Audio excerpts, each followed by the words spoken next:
네, 안녕하세요. 여러분께서 보내주신 교육부 정책 자료들, 오늘은 그중에서도 정책들이 현장에서 부딪히는 운영상의 비효율 문제들, 이거 좀 자세히 살펴보려고 합니다. 네, 안녕하세요. 어떤 점들이 문제였고, 또 이걸 어떻게 개선하려고 하는지 핵심만 좀 짚어보죠. 네, 맞습니다. 교육 현장의 목소리를 반영해서 여러 정책들의 운영 방식을 좀 더 효율적으로 바꾸려는 시도들이 담겨 있는데요. 그렇죠.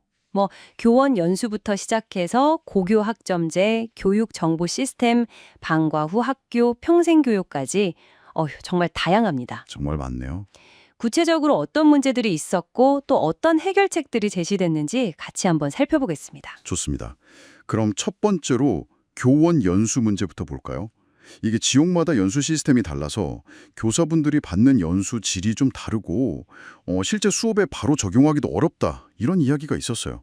이것도 대표적인 운영상 비효율 사례겠죠? 그렇죠. 가장 큰 원인이 바로 그 지역별 편차였어요. 이게 문제였던 거죠.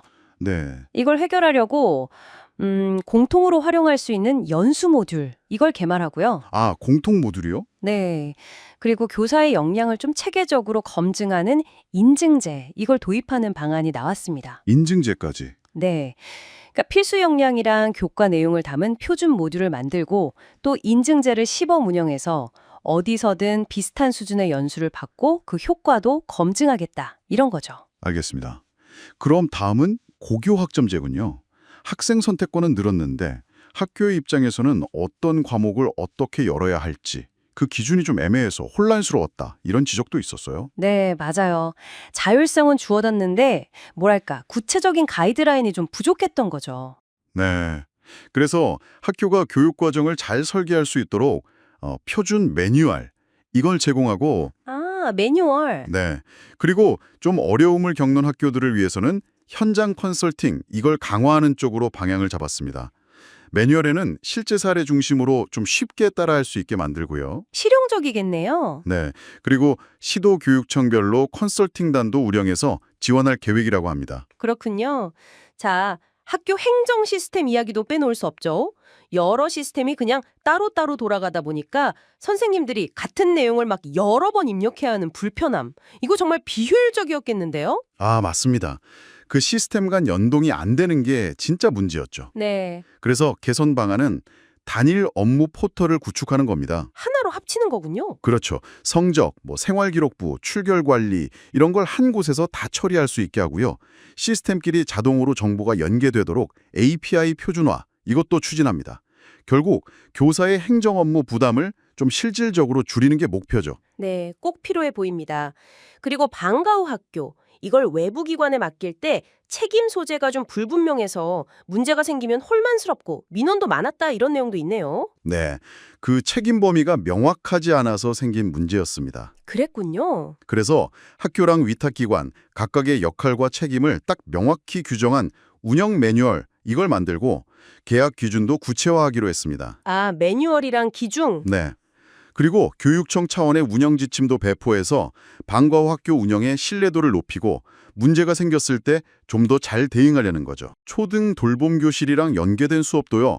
이게 학교마다 운영 방식이나 내용이 제각각이라서 좀 아쉬움이 있었다. 이런 내용도 있었어요. 네, 돌봄하고 수업의 연계가 좀 부족했던 건데요.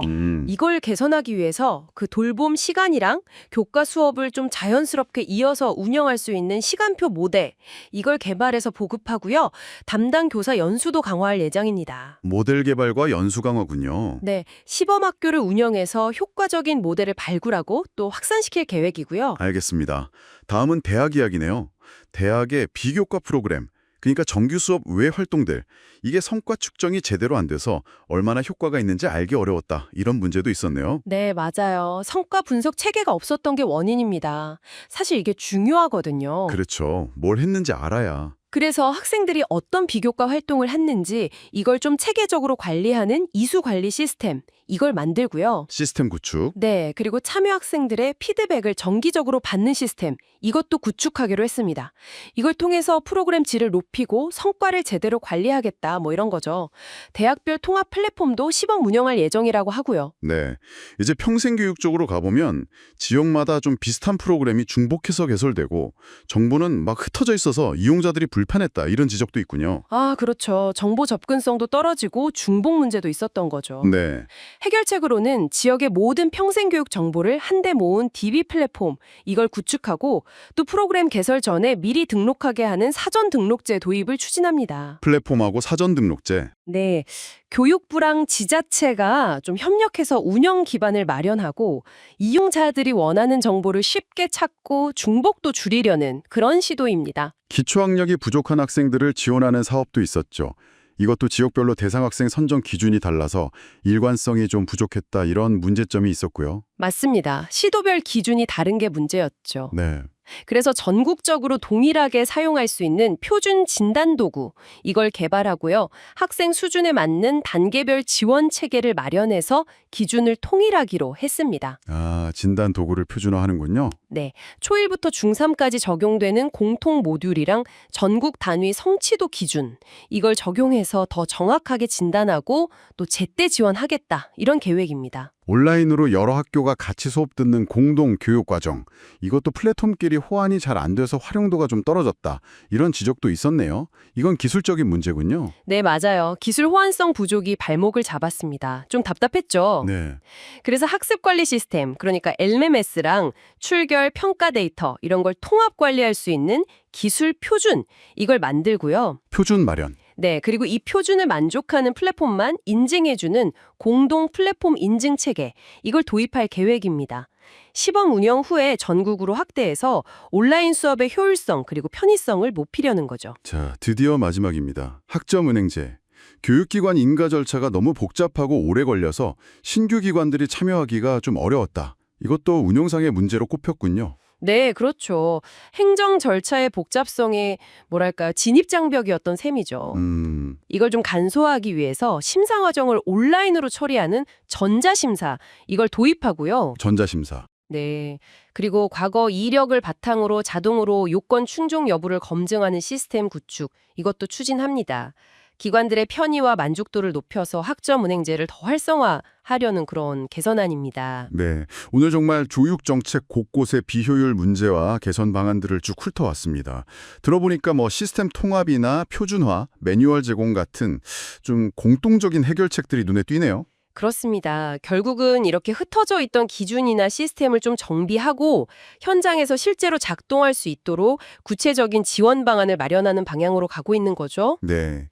근데 정말 중요한 건 이런 계획들이 현장에 잘 안착해서 여러분께서 실제 교육 환경에서 좀 긍정적인 변화를 체감할 수 있느냐, 이거 아니겠습니까? 맞습니다. 체감이 중요하죠. 네, 지속적인 관심이 필요할 것 같습니다. 오늘 저희가 다룬 이런 운영상의 비효율 문제들 외에도 우리가 교육 정책의 실질적인 효과를 높이기 위해서 더 근본적으로 좀 고민해야 할 지점은 없을까요? 어쩌면 정책 설계 단계나 아니면 현장의 수용성 같은 문제일 수도 있겠고요. 이 질문을 여러분께 한번 남겨드리면서 오늘 마무리하겠습니다. 함께해 주셔서 감사합니다. 네, 감사합니다.